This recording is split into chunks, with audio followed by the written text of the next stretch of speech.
You know what time it is? It's the PS5 review time. So, here we are, guys. And it's time to review the PlayStation 5 right there. So, as you can see, we're going to start with the physical console. We're going to go into games, performance, what it's like a year later to actually be a new owner of the system, and the advantages that actually gives us. And also with all the technical support you can get online, and just how much fun I've had. And as you can see here, The Sims 4 looks completely different on here, but you'll also notice that there's this little icon right here, and I'll explain that later on. Yes, this is a Harry Potter Death Eater wand. I am deaf. Look at that. So, let's get into our review, shall we? Alright, as you can see here, she's a huge ass console. This is a big ass. We're talking a big ass console. You have, of course, I have to come over here. We have, of course, the two fins on either side, the main console in the middle. There's a big ass fan right here, and yes, you cannot hear this thing. The only way I've actually heard this fan is when everything in this room is quiet. I mean quiet. And I'm about right here playing games. It's the only time I've heard this fan. That's it. And even then, it's barely heard it. My PS4 over here, the Pro, there's been times, even with everything going, including my 5.1 sound system, game, movie, whatever, it sounds like a freaking jet engine. That's the PS4 for you. Now, as you can also see in promotional material, and this is something I do want to cover, the system is in tower mode in almost all of the promotional material, except a couple. And right here, you can see it in, what do they call this? I think they call this flat mode, but I heard one person, and I agree with them, call this beached whale mode. This is not a good mode. As you can see, even from the picture here, you can actually see how much of the system is not touching the ground. And as you can see from the physical system, it's got curves here. And by the way, this is both on physical and digital. Okay, so the physical has more of this pronounced part here because of the disk drive. Even the physical, the digital, it still has got some curves. Okay, it's a curvy system. It's unavoidable. So yeah, I don't recommend this. There's no, there's no hookups. There's no options to make it more secure. And if you've got kids, or that one person's like, I must touch it, touch it, touch it, touch it. I don't want to be responsible for a $500 console hitting the damn ground. Just saying. Hell no. It ain't worth it. And I've seen it. Both. I even tried it myself. It was too wobbly, and I very quickly switched it back into that mode, and I haven't regretted it since. Now, when you get to the SSD part, you do need to take this particular panel off to install the SSD, which is right around here on the system. And I do recommend that. Plus, they're becoming more available. We'll get to that a little bit later, too. There's a screw that goes into the bottom of the stand that actually secures it. And it is actually designed to do that. So tower mode is by far the best. But the problem, as you can see here, like with me and other people, it's not really all that conducive to tower mode. The system is way, way taller. I mean, look at that. This is almost a perfect amalgam of how, holy crap. Yeah, you can see. So tower mode is the best way. And the other thing is you have to remember is that you need the system to be in back and forward to be nice and clean. Nothing obstructing it. That's so the fan can pull the air in the front, and the jet engine effect can push all the air in back, because the back has a buttload of exit ports for all the air. So it keeps the cooling, it keeps the system nice and cool. So I'm not complaining about that. As you can also see here in accessories I bought, we have a charger system here. There's actually a couple of models of this, but this one was one I got for Sony. It can actually do two, but I only really use it for this one. Now, when I get my third controller, and yes, I am buying a third controller, that might change. But that's the thing. I'm able to use one controller predominantly, and it will last almost all day. And then I can switch to this one the next day or the next PlayStation. And if it's truly dire, I can just switch them out. Also, for two-player games, it really does help. And a couple of my friends and I, we've actually done some Mortal Kombat personal tournaments. One catch there. You do need to make a secondary profile in order to have a second player. You can't just stick them on your normal profile. So there's that. Not kidding, there is that. But otherwise, it works just fine in that regard. And it does help out. So I at least have a little play profile for people when they want to come in and play two-player games. So not bad. And again, tower mode is all good. You can actually see the Enterprise up top. Scorpion's right next to it. We've got a little plasma ball, some Nuka-Cola, Quantum. Oh yeah, I get in. I play games. So it's all good in my opinion. So physically, she's got a design, and there are going to be collector plates that are also come with new controllers too, by the way. So you'll actually be able to customize the system and the controllers for the future. So that's great. What about the games? Well, that's where things get a little interesting, and I'm gonna pull out a game that I actually experienced something with, so you understand exactly what I'm going to talk about here. So, actually, I've got two: Avengers and No Man's Sky. Now, I have these physically on PS4, and it's a good thing I actually bought them like this, because I could not find a No Man's Sky PS4 disc, and this one was the same price as that for 15 bucks. So I was tempted. I was very, very tempted. But as it turns out, I didn't need to buy it because the PlayStation, like with the Xbox, actually does have a little feature where you can actually upgrade some of your games. In this case, it's a little list, but I was able to go in and see what games are giving you the option. In the case of those two, No Man's Sky, Avengers, and Crash Bandicoot, these are just three of them, by the way, I was able to get, as long as you own the discs, free upgrades to PS5 versions of the games. I've seen Death Stranding, Ghost of Tsushima on the list. I forget what else. The only game that I saw where I had to put a little extra money in was the Tony Hawk Pro Skater version. And that was 10 bucks. That was it. Because I have the PS4 version. To be fair, for that game, and because it's also Activision, I can understand. And it was just great. Now I have two versions of the game with one disc. That's pretty good. And most of them are free. So it's a nice little upgrade. As for the console upgrading the system, because you are going to see little stickers that say PS5 upgrade, that literally does mean PS5 upgrade. It's upgrading the PS4 game to a PS5 standard, but it's not quite yet a PS5 game. And we've seen that with Cyberpunk, believe it or not, Shadow of the Tomb Raider. I played that. Suddenly the game is in full, the best quality 4K, whatever they design, with 60 frames. I saw that with Assassin's Creed Odyssey. The game actually looks better now, runs better, and even has 60 frame rate. And in case you're about to go, oh, you're just making that up. No, I I have the PS4 Pro over here that I could use to actually compare them. And oh my God, yeah, I was not expecting that. This system felt a lot slower. And yet, I could put on both systems Origins, Syndicate, and they played fine. Even my Valhalla for both systems played fine. Oh, and Valhalla is one of those games for the upgrade, too.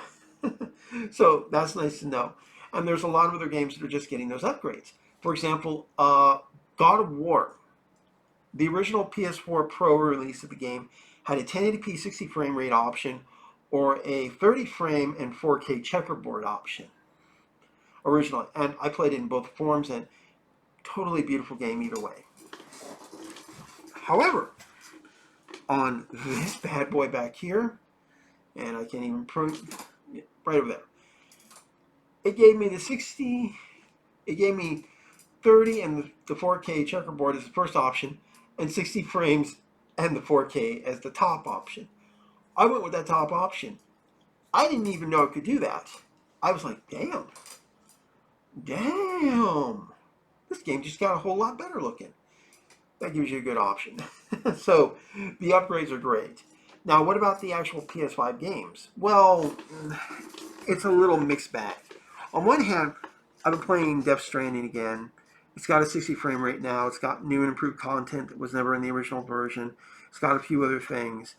And I'm actually shocked. The engine's not perfect. I'm going to say that right now. And it still looks fantastic even on the PS4 Pro. So kudos to the system. But, here's the big but. But, I don't think I've ever seen the game look this good. There's been a couple of sequences where, you're like going, that's still CG, but the human characters, because they use real actors, they look real. Mad Middleton, who is going to be the new Grindelwald in Harry Potter. Another reason to use the wands. There's times I thought he was a real person. That's how good the graphics were. That's how incredible. You could actually see like the little liver spots in his skin. The details. Even how the liquid stains his skin. It's incredible. And that's just Death Stranding. The game that really actually I should say the two games that really showed off what the system could do are, at least in my case, but still, even the older games, there's no way my PS4 Pro could have done that. The first was Astro's Playroom, which is both free and included in the system, and unless you understand what this controller can do. It has every one of the features that the PS4 controller can do, light, sound, effect, microphone, all that stuff. It's all here. But it also has the haptic feedback controls and the adaptive triggers. Let me tell you, that's where Sony is going to have a major advantage, and I think more companies will start using it. First of all, the haptic feedback was amazing. I felt so many things while playing Astral Playroom that I was in shock.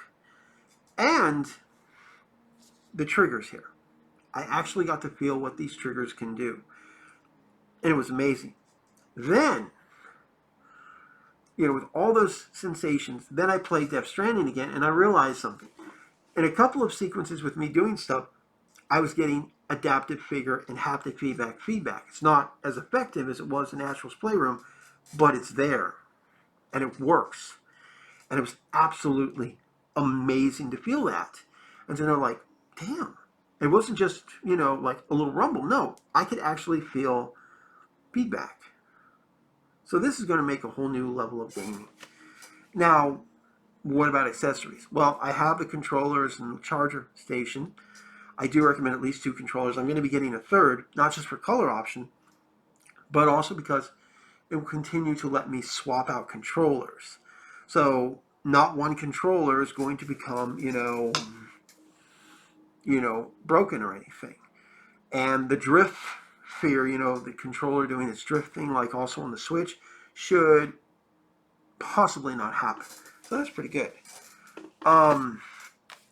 However, we need to talk about these guys. Of course, I have the WB Black SSD in, and it's got the heatsink. The cool thing is, like it says, it works with PlayStation 5 there, and there's a lot more of these coming in. Now remember, this is another cool thing. A year ago, this would not have worked. You would have been lucky if you could find any ones that would fit in, let alone the 5 gigabyte requirement to put in the system. And this is a 7,000 megabyte requirement. So this works perfectly for my PS5. And it's a great little piece of hardware. And it's so small and stuff too. So there's that. And it is worth it. Plus, I got it in Walmart. I didn't go to Best Buy. I didn't go to any online store. It has a heatsink. It was ready. And it was at Walmart. And then they introduced a Seagate Barracuda class too. Or was it Firecuda? It was one of those. But they have more, and they're becoming more and more available. The other thing is, which was a little surprise, is this guy right here. This is my original Seagate Game Drive SSD. As you can see, it works with PlayStation. 500 gigabyte. I put this sucker on. Literally. Put it on. my PS4 back here. This was the original one I used. And this cut down the load time on many of my games from 4 minutes to 2 minutes on the PS4 Pro. I used the same game as a test for this just to transfer it over, save some space on my 2 hard drives that are now built in. And lo and behold, this thing actually got faster. This thing got faster in the PS5. So I think it was being bottlenecked by the PS4, and I think that was probably true with all of my SSDs. The PS4 Pro just has a bottleneck. They all do. And remember that they're like, even before this came out, they're like 2 or 3 years old. The Series, the 1X and the Pro, they're not young. They're actually pretty old, so it does show. And again, it cut the time in half. So for that game in question, it was a Sims 4. It took 4 minutes with the original CK hard drive in the PS4, which was very slow, maybe 100 megabytes. And with that one right there, it cut it down to 2 minutes. Then I put a 2 terabyte Samsung internal into that PS4. That was a great idea, by the way. Not only because I had 2 gigabytes of storage space, but also because it was an SSD and much faster, and that cut it down to 1 minute 40 seconds. With this old buy right here, I was able to cut that down to 1 minute. 1 minute. 1 minute to download and play my games. That's it, 1 minute. So I popped quite a few PS4 games over. It hasn't been completely used up because I know I can't. And it's great. So it basically, like this, is pretty comparable to that thing's hard drive. But remember that in this case, the 5 is bottlenecking it a little bit because the 5's hard drives are really designed for the next-gen games. And I can tell you that right now. The next-gen games are bigger, and yet I've seen them load faster than their PS4 counterparts. So that's fantastic. And it's been great. So we have upgrades. We have games that are actually getting the PS5 versions. But what about the games that are PS5 games? Well, I have Astral Playroom. I have Ratchet and Clank. And I think I have another one. I'm just not sure. I do want to get Returnal. I just haven't had time to find it or buy it. And I kind of want a physical copy anyways. But I played these games. And they're just amazing. The ones that are, coming from the last gen or being released simultaneously, they're great and beautiful looking. There's no denying it. But Astral's Playroom and Ratchet and Clank, these are the 2 games right now that I own that truly let me see what this next gen consoles are going to be like. This is also a problem for Xbox. They have all these great games, but I don't think they have right now any exclusive game that is just truly a next gen game, unless it's like a third party. I want them to do a first party game that'll be like top PC and top Xbox consoles like the S and the X. So I'm waiting for that. Please, Xbox, get onto that because Sony's already done it. And in Astral's Playroom, yes, it's very cartoony, but it's so incredibly effective. It's got this great frame rate. It's got beautiful graphics. It's beautiful beyond comparison. And it blew me away. And of course,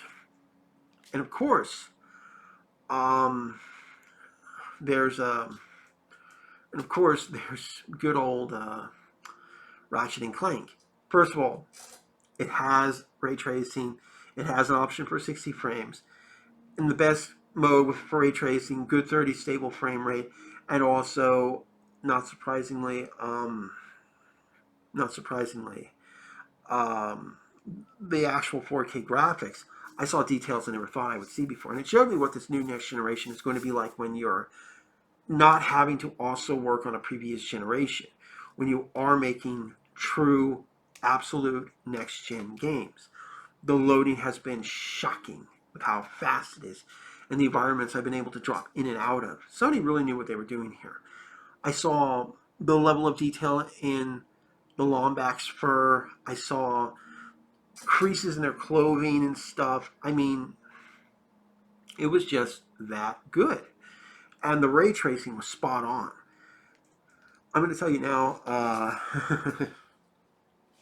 hold on. I'm going to tell you right now that it just was shocking. So it proves real quickly that this is a system that can keep up with the Series X. No problem. I just wish Series X had more games that were like this. The best game that I think all the consoles are getting right now is, of course, that Matrix experience and maybe one other game. I can't tell. One of my friends said, well, Xbox has the medium, but I found it on the older consoles too. Damn. You just can't win some battles, can you? Anywho, it's not that really big of a problem. The console is actually in pretty good size. And again, waiting a year has actually been useful. If I had bought this at opening, I would not have been able to put this in and play it. And also you have to remember is at that time they had not released the speed requirements.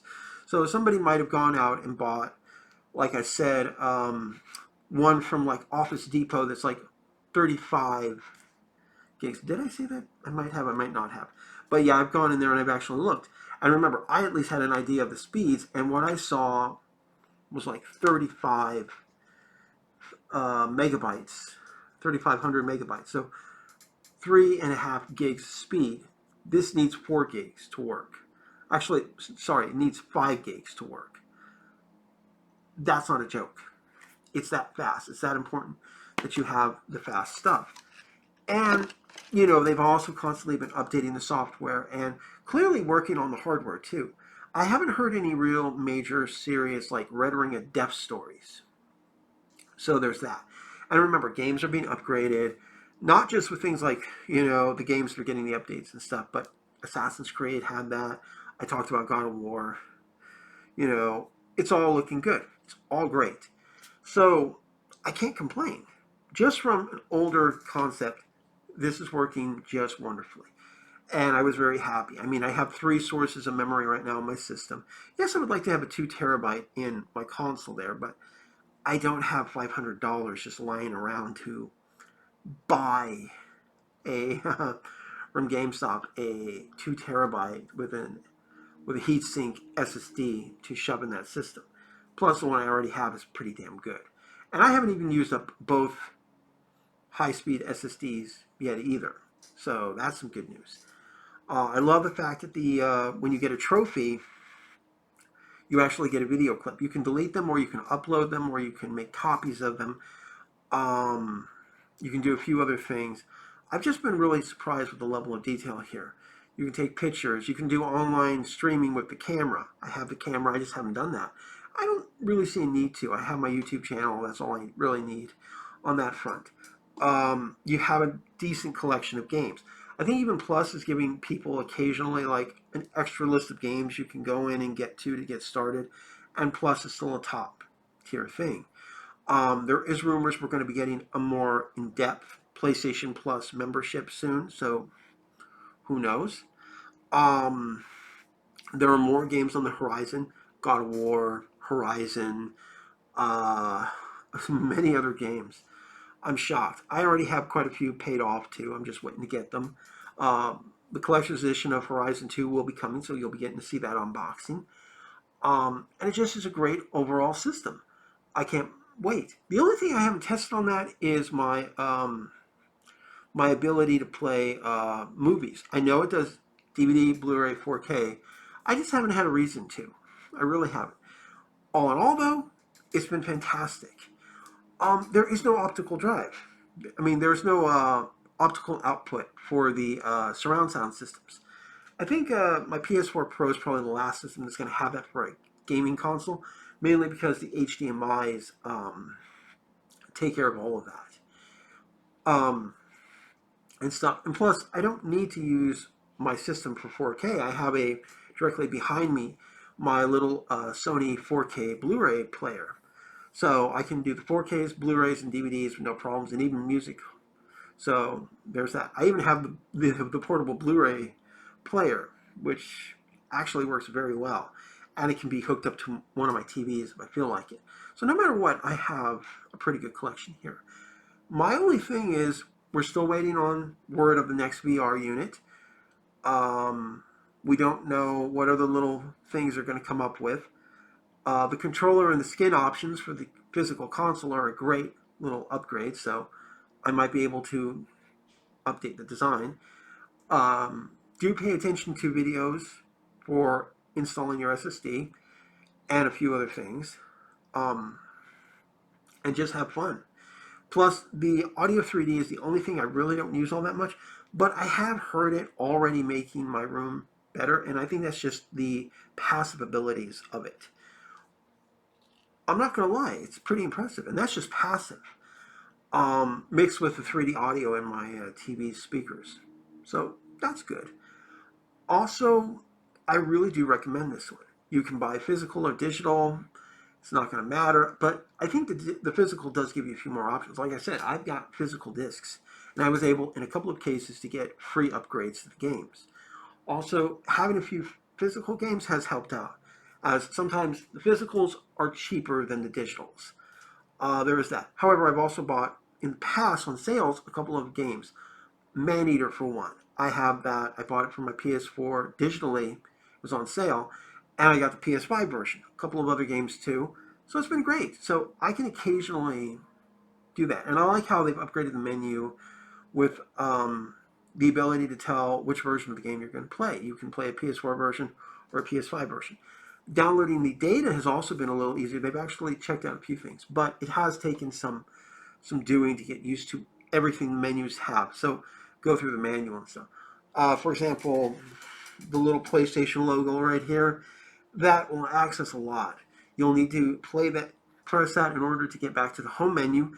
Then you can press this one right here to pop up a menu on your game icon, like you can see back there on The Sims 4, that will allow you to close the game or do other options.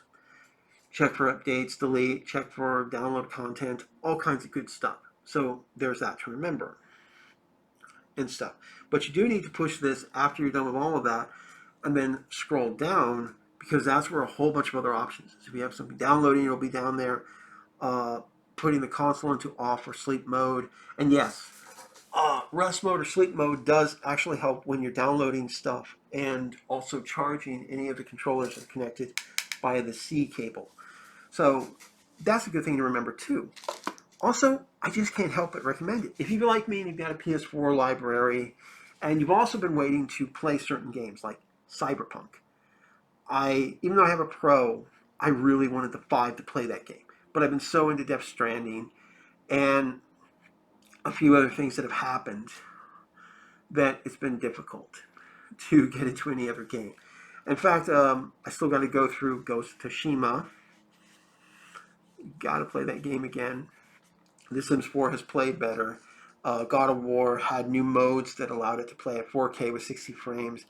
Assassins played faster, kind of like how it does on that one. And there's so many other games I don't even have yet or have had the time to put in to see what's going to happen.